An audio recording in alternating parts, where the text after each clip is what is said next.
My name is Quinn Halstead. I am 44 years old.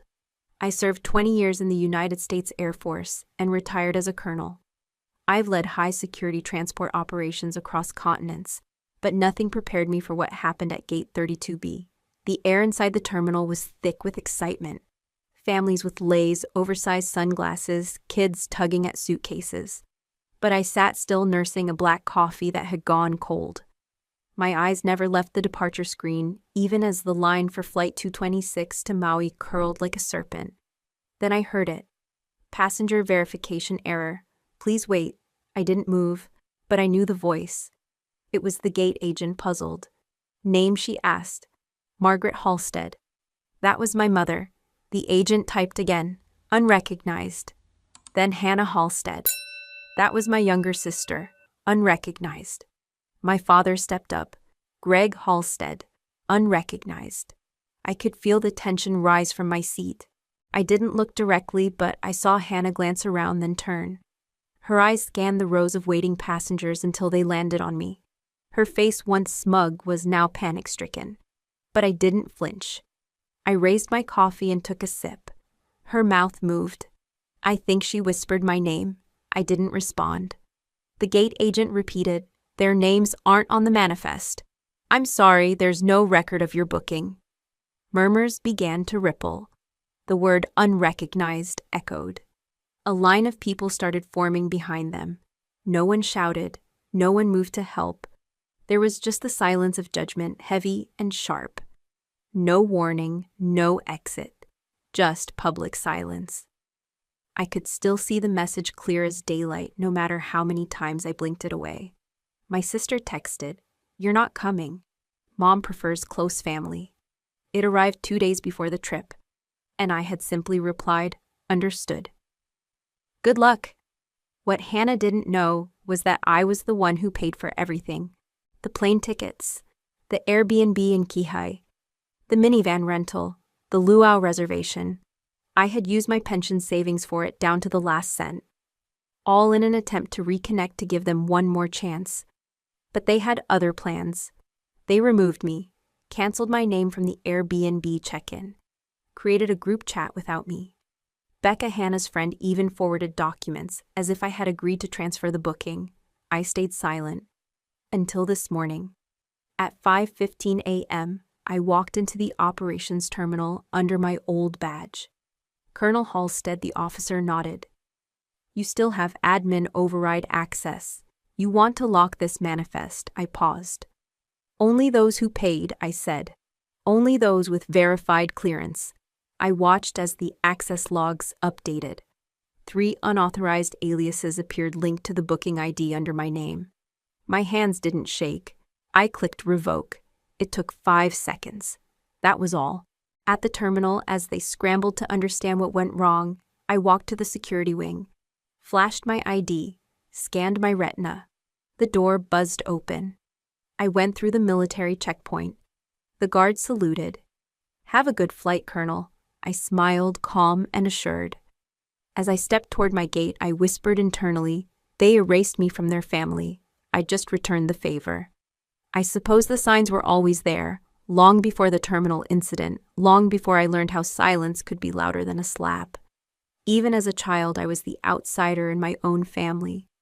My earliest memories are of watching, not participating, watching. Hannah was the golden girl. She had curls like the ones in fairy tales and a laugh that made people turn. I was quieter, more serious. I read books instead of playing tea party. I memorized maps while she danced in front of the mirror. My mother would say Hannah just needs room to express herself. When I asked for a quiet corner to read, I was told I was being difficult. Dad wasn't cruel, just absent, emotionally muted. He'd ruffle my hair sometimes, but he never really looked at me the way he looked at Hannah. By age 10, I had already learned not to expect praise, not even when I brought home straight A's or when I won the county spelling bee. That afternoon, I remember walking through the door with my little trophy in hand. Mom looked up from peeling potatoes and said, "Well, of course you won. You spend all day with your nose in a book." But when Hannah got 3rd place in a ballet recital the following year, they celebrated with dinner at La Fontaine. By middle school, I had stopped trying to be seen. I started organizing things, schedules, homework, chores. It gave me a sense of control. When you feel invisible long enough, you begin building structures around your usefulness. That was me, Quinn, the reliable one. The one who reminded everyone of dentist appointments and paid the overdue electric bill from her allowance when Dad forgot again. And then came the moment that changed everything. Senior year, I told my parents I'd been accepted into the Air Force Academy. I had worked for it silently, knowing there would be no applause. But I still hoped for acknowledgement. Mom's face didn't even twitch. "The military," she said flatly. "Don't do something you'll regret." "I won't," I said. Dad stared at the kitchen tiles. He muttered, "Just don't come back in a flag-covered coffin." But the one that stung most was Hannah. She laughed. "What are you going to do? Order people around with your little rule book?" A week before I shipped out, my mother pulled me aside in the laundry room. She didn't hug me. She didn't ask if I was scared.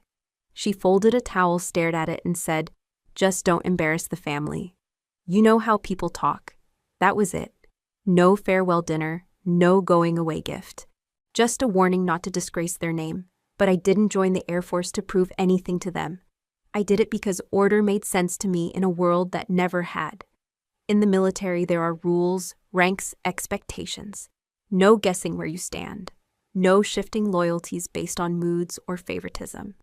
While Hannah went to art school in Arizona, switching majors 3 times and racking up loans my parents quietly paid, I was stationed in Kandahar, leading logistics under sandstorms and threat levels. I wrote home sometimes. They didn't write back. And eventually I stopped trying. But when Dad needed back surgery and couldn't work, I wired money. When Hannah's car broke down during grad school, I paid the repair shop directly. They never said thank you, but they cashed the checks. Still, I told myself it was family. That maybe love was just quiet service. I see now that I mistook obligation for belonging. Looking back, the trip to Hawaii wasn't about vacation. It was my last attempt at rewriting a story that had always been authored without me. I thought if I could bring them together on my terms in my time, I could finally stand among them, not behind. But that's the thing about history. If you don't revise it, it repeats. It wasn't just the emotional distance that made me feel removed from my family. Over the years, it became clearer through patterns, ones that repeated so often they felt choreographed. Moments that should have revealed betrayal did instead reveal my endurance. The worst was the grant. It was a Department of Defense initiative, a postdoctoral research program designed to explore psychological resilience in combat veterans. They were seeking researchers with direct military experience or family ties to service. I didn't even apply. I was in Europe on assignment. But Hannah did. And she used my name. She wrote about growing up with a sister in the military, someone who fought in Helmand, survived a convoy ambush, and came back with medals and stories. She used my stories, my wounds, my resume. She attached photos, some I had never shared with her. Pictures of me in uniform, on base, one even from a classified seminar that should have never been made public. I only found out because one of my former colleagues forwarded me an article. "Thought you'd left that world," the message said. I clicked the link. There she was, Hannah, holding a plaque, grinning. The caption read, "Civilian researcher awarded military-backed grant for groundbreaking PTSD study inspired by sister's years in service." I didn't confront her. I didn't call. I didn't forward the article to our parents. Instead, I sent a quiet email to the program lead. Just one sentence: "She is not the veteran." Then I withdrew it. I never pressed send. Why? Maybe because I still believed protecting her meant protecting the family's image. Or maybe I had already grown too used to being misused. That wasn't the first time either. Every family vacation, from beach houses to cabin getaways, I had footed the bill. It was never discussed, never acknowledged. I just paid because otherwise it wouldn't happen. The first time was in my early 20s. I had just gotten my first re-enlistment bonus. We went to Lake Tahoe. My dad forgot his wallet. My mom wasn't sure about online payments, and Hannah said her credit card was maxed out. So I stepped in. One swipe turned into a tradition. From then on, it became my role. Quiet financier. Unnamed sponsor. My mother would say, "Let's all go somewhere as a family," and everyone would nod, knowing it was me who made it happen. But there was one trip that changed everything. We were headed to New Orleans for Thanksgiving. I had booked the rooms chosen a boutique hotel near the riverfront. I called ahead, confirmed everything. When we arrived, I waited at the reception counter as they checked in. The clerk smiled politely and handed out the room keys. One for Greg Halstead, one for Margaret Halstead, and one for Hannah Halstead, plus guest. I raised an eyebrow. And one for Quinn Halstead. The clerk checked the screen again. "Sorry, there's no reservation under that name. It looks like your party has 3 rooms. I booked 4, I said. The woman hesitated. "I'm sorry, I only see 3 here." Behind me, I heard Hannah laugh, short, dismissive. "You can just stay with me. We're all family, right?" I remember staring at her. She wore my old college hoodie, my name still faintly stitched in the collar. She didn't even blink. I ended up getting a different room down the hall. Smaller, no view. Paid for it again without a word. That night I walked the corridor by myself. The doors were closed. Laughter echoed faintly from Hannah's room. I stood there for a moment, then returned to mine in silence. That was the trip I realized I wasn't part of them, I was orbiting them, funding them. Silently enduring because endurance had always been my only currency. They took from me without hesitation, and I gave because somewhere deep down I was still hoping it might someday be returned. But Hawaii was going to be different, or so I thought. I had spent the better part of 6 months planning that trip. Not a week went by without some part of my paycheck or retirement savings funneled toward what I thought would be a gesture of healing.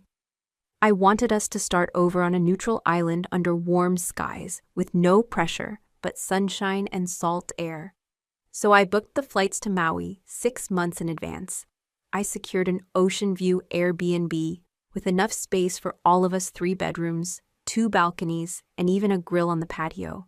I rented a minivan large enough for everyone to ride comfortably and made sure to prepay the gas. I even added the optional travel insurance just in case.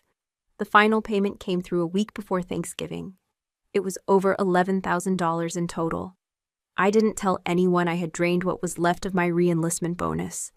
I just smiled when my mother said over the phone, "You didn't have to do that." But of course we knew you would. Still, I was hopeful. I thought maybe this time they would see me. Maybe this time they wouldn't erase me from the frame. Then the message came. It was short, blunt, as if it were nothing, from Hannah. "You're not coming. Mom prefers close family." I read it twice. No anger, no exclamation marks, just a clean execution. I stared at the words until my vision blurred. My hands were cold on the table. My coffee sat untouched. I typed a single reply. "Understood. Good luck." And that was it. Except it wasn't, because something inside me shifted, not out of spite, but clarity. That message didn't just cancel me from a trip, it confirmed a pattern, a quiet, cruel rhythm that had always played behind the scenes. I was the wallet, the scapegoat, the placeholder. They assumed as always that I would take the hit and stay quiet. But this time I couldn't. I still had the login. When I first booked the travel itinerary, I had created a shared profile under my military clearance, a perk extended to veterans coordinating group travel. I didn't use it often, but it gave me access to manifest review, ID verification, and internal reservation protocols. Nothing illegal. Just uncommon knowledge. So I logged in. The system greeted me with Colonel Halstead. Admin access granted. I went to the manifest list. Something had changed. Under group check-in, my name was marked inactive. I clicked again. The date of change 2 days ago. IP address Hannah's university campus. She had logged in using the shared credentials I gave her last year for a different event when she said needed flight confirmations for scholarship verification. She had removed me from the hotel list, reassigned my room to her friend Becca, changed the group chat contact to a new number. Then I checked the airline reservation. Her, my mother, my father all listed as active boarding group A. Me status revoked. I stared at the screen. For 10 minutes, I didn't move. Then I exhaled. They didn't even bother hiding it. They thought I'd never check, that I'd stay erased. But I still had final authority on the booking. I switched the mode from public to private. That locked the system from third-party editing. Then I revoked every approval that didn't match payment verification. 3 aliases popped up. Not even proper ticketed names, just placeholders tied to their IDs. I clicked remove. One by one, the lines disappeared. I didn't do it out of vengeance. I did it because I finally realized I wasn't part of their close family. Not really, and I wasn't going to subsidize a lie anymore. They made their choice. Now I was making mine. I wasn't just erased, I was exploited. A day after checking the travel system and locking the manifest, I received an automated email from the property management group in Kihei. It was a confirmation of an updated contract on the long-term Airbnb stay. The sender assumed I had reviewed it. At first, I thought it was a mistake. I clicked open the PDF attachment. Everything looked familiar, the unit I had booked the 7-night stay. But then I scrolled down and saw something I hadn't expected: extension 30 additional days, authorized and paid in full. What the document bore my full legal name, military ID number, and an electronic signature identical to the one I'd used during my years of active service. But I hadn't signed this. The timestamp was just 2 days after Hannah's text, "You're not coming." I downloaded the document, opened the signature properties. Whoever did this was smart. They'd masked the verification data and rerouted the certificate authority. I sat back in my chair and stared at the screen. This wasn't just a travel conflict. It was fraud. There was only one person in the family who could have pulled off something like this: Becca. Hannah's best friend since middle school. Smart, observant, and slippery. Last I heard, she worked as a junior paralegal at a firm that specialized in estate and contract disputes. She had access, she had tools, and clearly she had motive. I opened an old group email from when we first discussed the trip. Buried near the bottom was a forwarded file labeled alternate housing contract, just in case. I hadn't clicked it before. I did now. The signature field was already filled in. My name, my military ID, but the file metadata said otherwise. Author R. Becca Lyons, device MacBook Air, location Honolulu. I almost laughed. They weren't even careful. They just assumed again that I wouldn't check, that I wouldn't know how. I downloaded everything: the original reservation confirmation, the altered contract, the forwarded email, even the IP logs. Then I went to my secure drive and opened the submission portal for the Legal Oversight Division of the Department of the Air Force. I had never used it before. But I remembered the steps: upload, identify classification, list involved parties, include evidence. It took less than 15 minutes. The final field asked statement of intent. I typed slowly. I believe I have been impersonated and my military credentials used without authorization to secure a long-term property lease in Hawaii. The signature does not belong to me. The perpetrator may be a civilian with paralegal access who is associated with my family. I am requesting verification and legal clarification. Then I hit send. No drama, no phone calls. Just a quiet escalation, the kind that leaves a paper trail. For the first time in years, I felt calm. I wasn't angry, I was alert. People like Becca believe they're smarter than everyone else because they've never been caught. They use proximity as cover.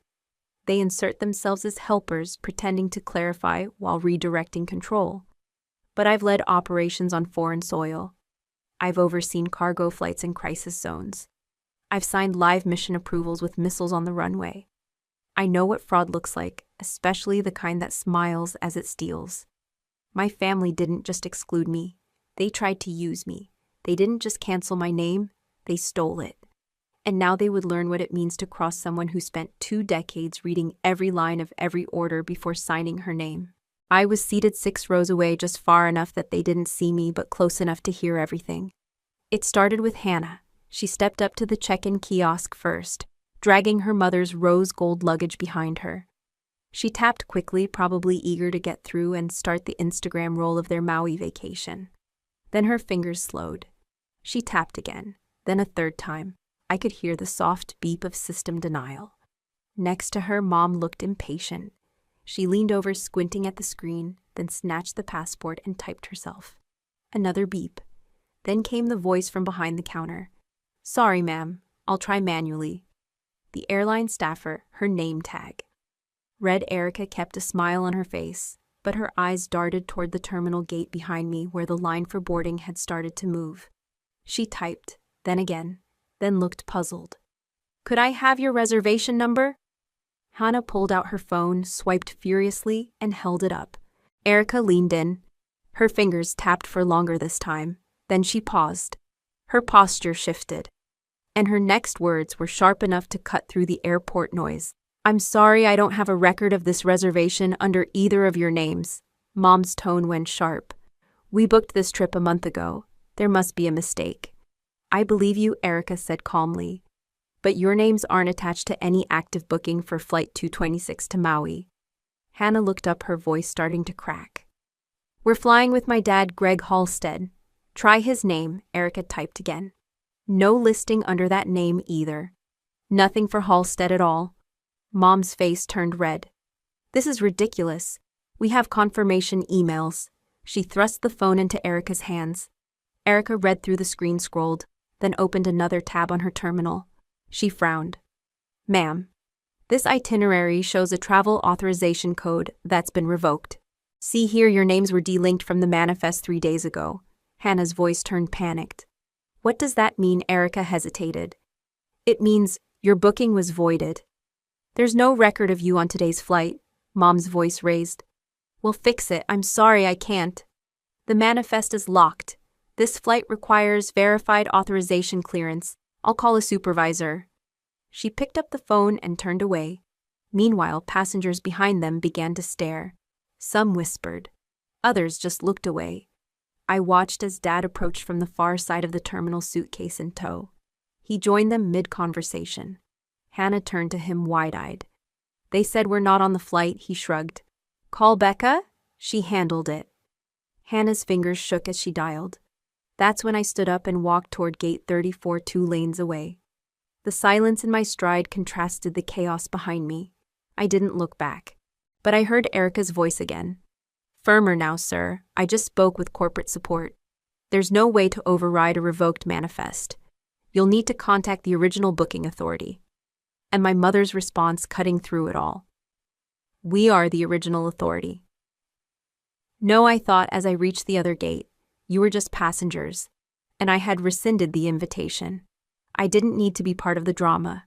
I simply stood at a distance back, straight arms, crossed the brim of my cap pulled low, watching everything unfold like a scene I had rehearsed 100 times. But this time it was real. There was no fury in my heart, no vengeance in my breath. Just stillness. Hannah's voice began to rise. Her frustration spilled into the air like steam from an overboiled kettle. She flailed one hand at the airline counter while gripping her phone in the other. Her mother's voice joined in, louder, sharper, laced with disbelief. My father paced behind them, trying to stay composed, but even from where I stood, I saw the slight sag in his shoulders. A man who realized that for once, he held no control. I leaned gently against a pillar across from gate 34, the terminal noise swallowing me up. Children chattered, wheels of carry-ons hummed past. Announcements echoed above, but my ears were tuned to one frequency, theirs. From time to time, a few passengers looked between them and me. Some clearly noticed the resemblance. A few stared a little longer as if waiting for me to intervene. I didn't. There was no need to explain what had happened. No confrontation required. No final word. I had spoken long ago through actions they never understood. Now they would feel the silence. Hannah's eyes darted around the terminal. At first, I could see her searching for a solution, looking for someone who could help, someone who might swoop in and fix the mess. Then her gaze turned desperate, almost primal. She turned behind her, scanning the rows of waiting passengers. Her lips moved, maybe saying, "Mom, maybe check again, maybe just no." But then, her eyes stopped. On me. I held her stare, calm, still, unapologetic. She blinked once, Then again, like she couldn't believe I was actually there. In that moment, everything slowed. Her chest rose, trembled, and then stilled. The color drained from her face as if she suddenly understood. The realization was not loud, it was quiet and paralyzing. She didn't rush toward me, she didn't yell, she didn't plead. She just stood there. Becca appeared from another corridor, phone in hand, walking briskly toward them. She was already speaking, probably rehearsing a legal fix, but her expression dropped the moment she heard Erica say, "It's a military-authorized override. We don't have clearance to reinstate anyone flagged by the Department of Defense." Becca looked up straight at me. Unlike Hannah, she didn't hesitate. She marched toward where I stood, but I turned before she could reach me. No words exchanged, no scenes to create. This wasn't about spectacle. This was about understanding boundaries. I walked away, not fast, not slow, just steady. No bitterness, no regret, just clarity. Behind me, the scene continued without me. The gate would close in 7 minutes. The flight to Maui would depart on time, with the right names on board. I didn't look back. Some might say revenge needs fire and fury, but the sharpest revenge is delivered in silence. I watched as the facade began to crack. My mother's voice, usually calm and measured in public, rose with an unmistakable edge. There must be a mistake. We booked these tickets months ago.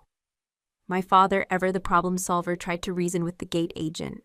Is there someone else we can speak to? A supervisor, maybe? This is just some kind of technical glitch. We're Halsteads. Quinn Halstead booked these tickets herself. The agent remained composed. "Sir, I understand your concern, but these names were flagged and removed from the manifest under a federal security clause. There's nothing we can do here." The word flagged landed like a stone in still water. My mother turned to my father, frustration turning to suspicion. "You told me you confirmed everything. Why are we not showing up?" "I did confirm it," he shot back. 3 times I used the itinerary that Hannah forwarded. Everything was approved. There were emails and the house. "What about the Airbnb?" she hissed. "Don't tell me." Before they could continue, a uniformed TSA officer stepped forward. He leaned in quietly and said something only the 3 of them could hear. I couldn't make out his exact words, but I caught the tail end of the sentence. This was flagged by military review. I saw my father freeze. My mother's eyebrows arched high. Even Hannah, who had been fidgeting with her phone trying to reach customer support, looked up. The silence that followed was thick with disbelief. The officer continued. "All I can say is that the override came from a verified federal source. I suggest you contact your point of origin." They all turned almost as if in slow motion. Their eyes landed on me. I didn't flinch. I didn't wave. I didn't smirk. I didn't move a single inch. I just gave a subtle nod, barely perceptible to anyone except those who knew me well. And they did. My father looked like he'd just aged 10 years. His hands dropped to his sides, helpless. My mother blinked slowly, processing the implications. Hannah took a half step forward, but then stopped, unsure of what to do next. A second TSA officer approached the counter and whispered to the first. Then the gate agent called in another supervisor. Protocol was in full swing now, and nothing they could say would undo the security flag that had been set. Behind them, a few passengers murmured. Someone whispered military review while looking between them and me. Becca stood at a short distance, phone still pressed to her ear, arguing with someone on the other end. Her lips tightened as she turned toward me again, but I was already walking. No confrontation. No confrontation needed. I'd already done everything I needed to do. Not to hurt them, but to protect myself. As I passed a column by the boarding corridor, a young security guard nodded toward me almost imperceptibly. "Ma'am." I nodded back. Nothing more. They could spin their stories later. Blame airline errors, blame tech failures. But deep down, they knew the truth. And that was enough. The truth had finally caught up with them. And this time, it had clearance. 2 weeks after the airport incident, I received a formal letter from the Military Legal Affairs Office. The envelope was cream-colored, embossed with the Department of Defense seal.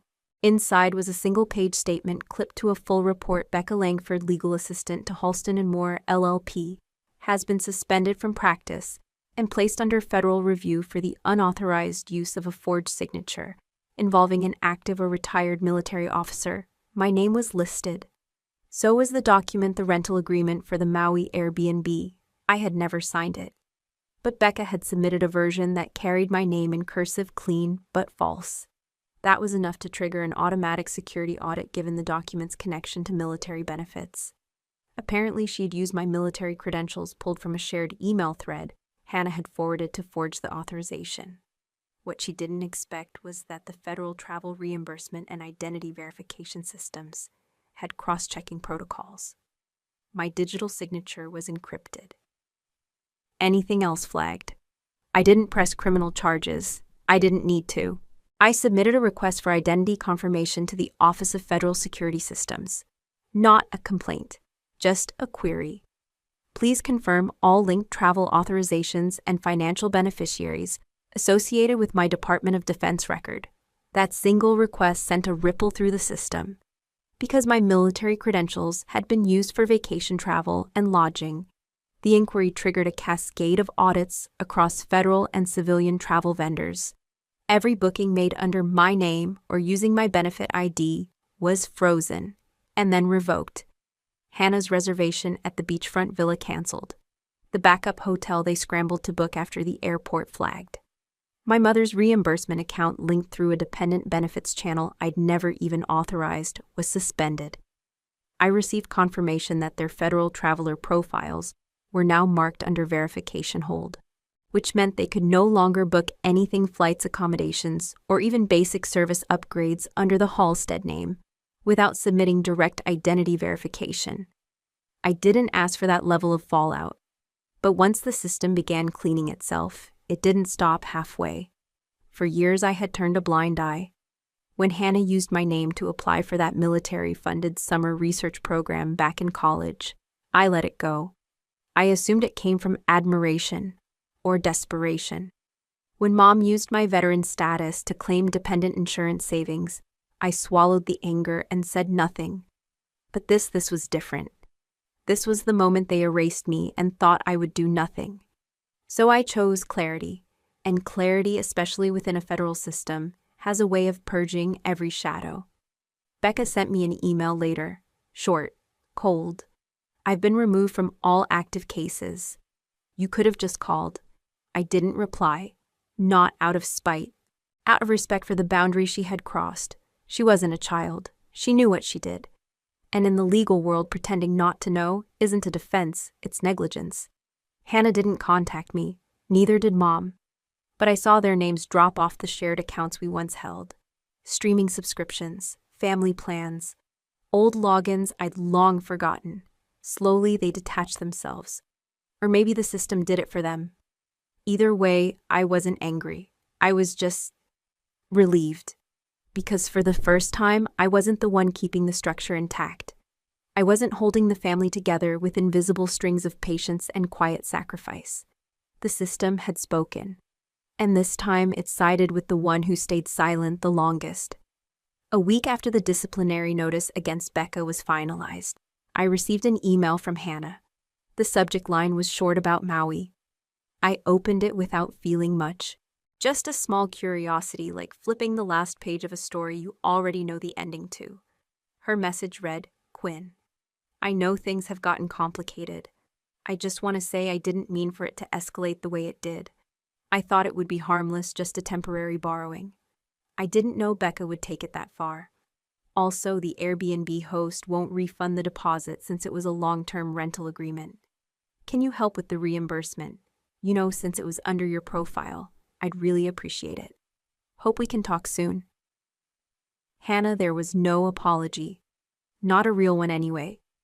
Just a passive explanation, as if trust was a technicality and violation was a shared misunderstanding. I sat still reading the message 3 times. Then I printed it out.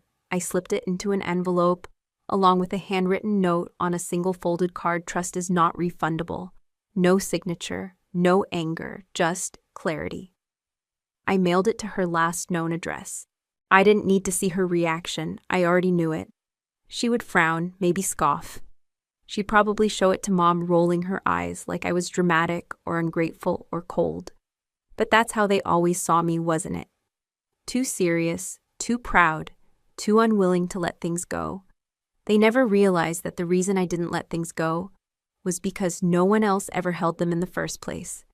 For decades, I'd been the silent undercurrent, funding the holidays, paying the bills, just this once, helping Dad with taxes, sending flowers to Mom on Mother's Day, when Hannah forgot. They never thanked me. Not directly, but they accepted. And maybe that was the whole illusion, that acceptance equaled affection.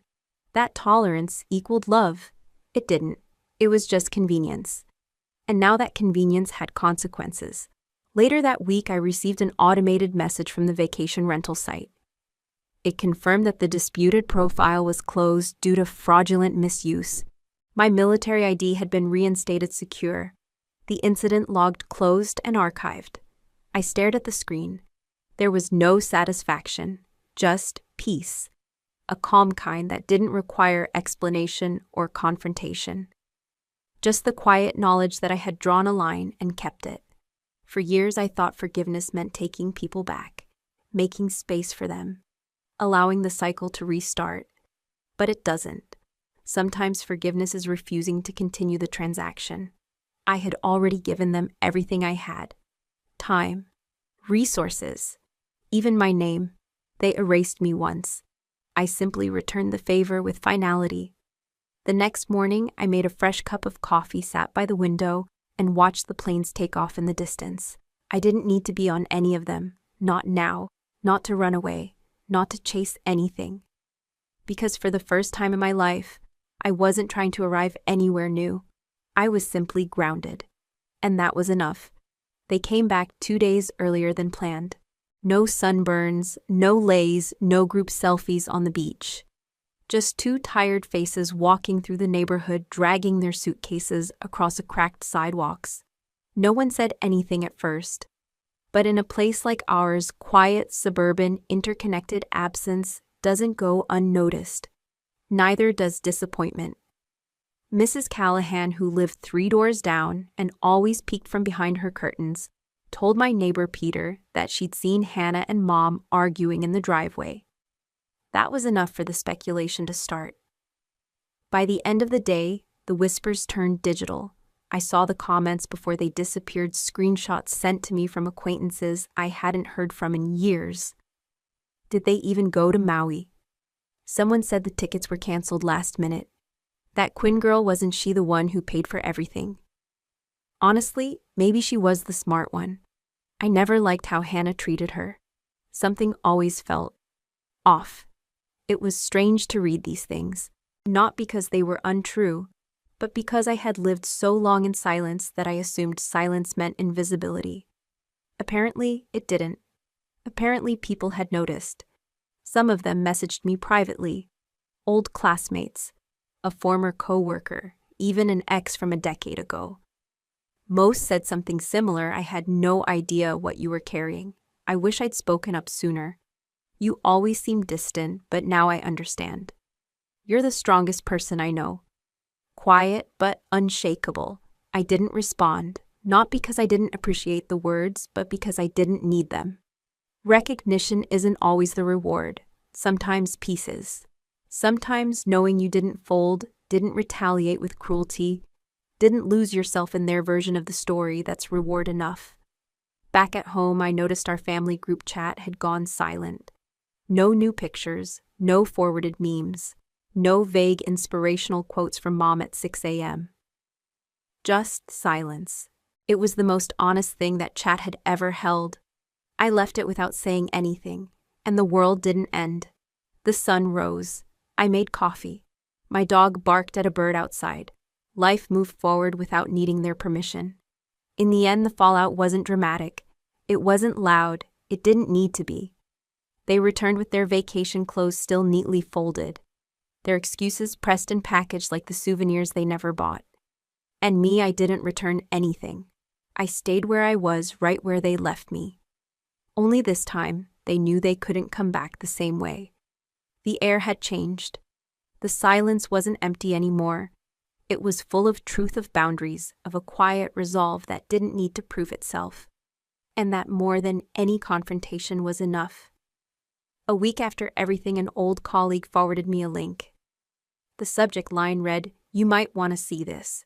It was an internal publication from the Department of Defense, one of those morale-boosting newsletters that usually went unread. But this headline made me pause. She was erased by her family. But she never erased her duty. Beneath it was my photo. From Helmand 2013. Helmet tilted. Eyes exhausted. Sand on my cheek. That moment was real. Too real. I remember the heat, the metal, the blood. I remember the 3 men whose lives were hanging by a thread, one missing half his leg, the second in shock, the third pleading with me not to leave him. I didn't leave them. I dragged all 3 of them into the blown-out shelter, held pressure on a wound with my knee, while radioing coordinates with a cracked mic. I stayed conscious until evac. The article told the story factually. No dramatics, no embellishment. It didn't mention Hannah, or my mother, or Becca. But between the lines, I could feel the contrast. The writer didn't need to spell it out. The closing paragraph hit hardest. She wasn't invited to her own family's vacation. But when strangers needed saving, she showed up. When chaos struck, she didn't flinch. She was left out of their plans, but she never left her post. I read it 3 times. Then I printed it on thick paper and placed it in an old manila folder. I slid that folder into a brown archival box with my other deployment keepsakes. A compass, a field patch, a journal that still smelled like diesel. I didn't post about it, didn't tag anyone, didn't send it to Hannah or Mom, didn't need to. Later that day, letters began to arrive, real ones, in envelopes with shaky handwriting and worn stamps. From veterans, widows, even a teenage cadet who said he wanted to grow up and serve like me. One letter read, "I don't know what kind of family forgets someone like you, but if I had to choose who deserves loyalty, it's you." Another said, "People always think the loud ones are the strong ones, but you prove the quiet ones are the ones holding the line." I stacked them gently, didn't pin them to the fridge, didn't arrange them into a collage, just kept them. Each one felt like a stitch. And I didn't realize how torn I had been until I started to feel sewn together again. Not perfectly, not painlessly, but stronger, more solid. One evening I made tea and sat on my porch. I held the printed article in one hand and a fading photo of my family in the other. We were younger, smiling, pretending. I placed both items side by side for a moment. Then I tucked the article back into the folder, the photo I let the wind take. And for the first time in a long time, I let the silence feel warm. Not empty, just enough. I eventually made it to Hawaii, not alone. I stood on the beach with 5 other women, each one a former service member, each one with her own story of being silenced, sidelined, or sacrificed for the comfort of others. We weren't there for the resort experience. We didn't wear leis or sip cocktails. We came for something deeper. A reckoning, a reclamation. The sky was a shade of velvet purple. The tide rolled in and out like breath. We gathered near a fire pit dug into the sand not far from the edge of the surf. No music, no speeches. Just a box of long-stemmed candles and a quiet agreement that tonight wasn't about what was taken, but what we were choosing to reclaim. First was Liana, former combat medic. Her family had buried her records literally in a drawer, claiming she'd only played nurse. She lit her candle for the patients who remembered. Then came Shonda.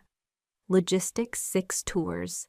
She once built an entire supply line in a war zone and was later told by her fiancé's family she wasn't wife material. Her flame burned steady. Amira, soft-spoken but fierce, served in intelligence, disowned for coming out. Her candle danced in the breeze, but didn't go out. Then Tessa, discharged with honors, but written off by an ex-husband who called her too intense to be a mother. Her hands shook, but she struck the match herself. Miriam, the oldest among us, wore silver in her braid, and decades of resilience in her spine. She lit her candle for the sisterhood she said had saved her more than once. And then there was me. I thought of Helmand, of the men I carried, of the signatures forged in my name, of the vacation I paid for and wasn't welcome on, of my mother's silence and Hannah's pleading email. I thought of the letters, the article, the words she was erased by her family, but she never erased her duty. And I lit my candle for every quiet woman who stayed true when it would have been easier to fold. We stood in a loose circle, candles flickering, toes buried in the sand. We didn't say much. We didn't need to. A group of tourists passed by, one child pointing and asking, "What are they doing?" I heard her mother whisper. "Something brave." The ocean whispered too. When it was time to leave, we didn't blow the candles out. We let the wind decide when their time was done. That night I walked back barefoot, feeling the cooled sand press into my soles like memory. And for the first time in a long time, I didn't carry the weight of being excluded. I carried the light of choosing to return. 2 weeks after returning from Hawaii, a letter arrived. Not the kind that came with bills or false apologies or awkward seasonal greetings. It was official government letterhead, sharp corners, sealed with embossed insignia. The kind of letter that came from people who understood the weight of silence, of service, and of sacrifice. It came from the Department of Defense. I didn't open it right away. I made tea first, sat by the window, let the steam rise and curl around the edges of the envelope. The air smelled faintly of jasmine and ink. Then I peeled it open. Inside was a formal invitation, a position selective, prestigious, and rarely offered more than once. I had been nominated as a mentor for the Advanced Women's Officer Leadership Initiative, a program designed for female officers transitioning into high command roles across all military branches. It wasn't just about sharing war stories or reviewing tactics. It was about shaping the future of what leadership looked like, not just authority, but integrity. Not just hierarchy, but humanity. The nomination came from 3 names I hadn't seen in years: Brigadier General Ruth Tollin, Commander Yvette Morales, and Colonel Donna Whitaker. Women I had crossed paths with in muddy fields and glass conference rooms. Women who had seen what I was when there was nothing left to prove. I reread their words again. There is no one better suited to guide the next generation than someone who never lost herself in the mission. And beneath that in pen, you didn't just survive, Quinn. You stayed whole. That matters. I closed the folder and leaned back. No tears, just breath. Deep and grounding. They had seen me, the real me. Not the daughter who didn't smile enough. Not the sister who was too intense. Not the woman who sat quietly while her own signature was stolen. But the soldier who did the hard things. The leader who made the quiet calls. The woman who endured and did not unravel. It reminded me of something Miriam had said back in Hawaii. They don't always get to be your family just because they share your blood. Sometimes it's the ones who share your values who truly belong. I didn't respond to the letter right away. I let it sit on the table for 3 days, as if allowing it to settle into the fibers of my home, into the silence I'd earned. Then one morning, I found myself in front of my closet, pulling out the pressed uniform I hadn't worn since retirement. The sleeves still held the crease from my last tour. I slid it on, buttoned it up, checked my reflection. Not out of vanity, out of readiness, because something in me knew I wasn't stepping back into the military. I was stepping into something larger. Legacy. That word used to sound so distant, like something other people left behind. People with medals and memoirs and family portraits. But now I realize legacy is what happens when you do the right thing, even when no one's watching. Especially when no one's clapping. When you refuse to disappear, even when the people who should have protected you tried to erase you. I sat at my desk and typed my reply. I accept. And I'm honored. Then I paused. Added one more line. Finally, a family that earns its name. I signed it Colonel Quinn Halstead Rhett. Later that week, I received a follow-up call from the program's director. Her voice was warm but sharp, like someone who had learned to balance kindness with command. "We're thrilled to have you," she said. "The women in this year's cohort. They've read about you." That made me smile. Not because they admired me, but because they knew me. All my life I'd been told I was too much or not enough. Too cold, too quiet, too rigid. Not accommodating, not soft. And yet here I was being asked to mentor women who had walked similar paths, who'd been doubted, dismissed, disregarded. They didn't want me to be softer. They wanted me to be me. At the first gathering, I walked into the briefing hall wearing that same uniform. Every eye turned. Some smiled, some just nodded. But one young captain, maybe early 30s, eyes sharp as steel, stood up when I entered. She didn't salute. She didn't need to. She simply said, "Ma'am. Thank you for staying in the fight long enough for the rest of us to see you." And just like that, I knew I was home. Not the kind of home with shared photo albums or holiday cards, but a home built on respect. I took my place at the head of the table, listened to each story, every setback, every hard-won victory. And when it was my turn to speak, I didn't begin with my rank. I began with the truth. Sometimes the world will tell you that loyalty is about keeping quiet, about shrinking yourself to keep the peace. But true loyalty, the kind that honors the oath you made, will ask you to stand tall, to say no, to call out what's broken, even if it means standing alone. They leaned in, not out of obligation, but recognition, because they too had stood alone. And now we stood together. At the end of the day, I walked through the hall and past a row of framed portraits, trailblazers, generals, pioneers. And as I turned the corner, I saw a new space, an empty frame, being measured. One of the staff noticed me pause. "Next month we're adding 5 more portraits," she said. "First batch of mentor inductees." I raised an eyebrow. "Yours included," she added. I laughed, not out of pride, out of disbelief that I had ever thought my story would end quietly. It didn't. It was just beginning. And this time, I wasn't walking alone. There's a letter I wrote that I never sent. It sits in the bottom drawer of my desk, between an old unit roster and a faded photograph from Helmand Province. The paper is cream-colored thick, the kind used for occasions that require permanence. I began it simply. Forgiveness is earned, not owed. No name, no salutation, because it wasn't really meant for one person. It was for all of them. The ones who looked at me and only saw silence, not service. The ones who called me too rigid, too withdrawn, too distant. The ones who celebrated each other and left me standing in the background, uninvited, unseen. It was for Becca, who believed signatures made truth. For Hannah, who borrowed stories she never bled for. For those who smiled at me at dinner tables and congratulated each other on promotions I made possible with information I gathered, risks I took, and orders I gave. And still I wrote it, not out of bitterness, but clarity. I wanted the words to exist, even if they were never read. You do not get to erase someone just because they're inconvenient. You do not get to inherit honor through association. You do not get to walk in rooms built on silence and assume the silence is consent. I folded the letter once, twice. No stamp, no envelope. I placed it beside my medals, the ones I never displayed, and closed the drawer with a quiet click. It was done. Not the pain, not the memory, but the need to explain myself. That was over. Now my days are simpler. I drink tea in the morning with a splash of milk, no sugar. I keep a neat garden, snapdragons, rosemary, desert sage.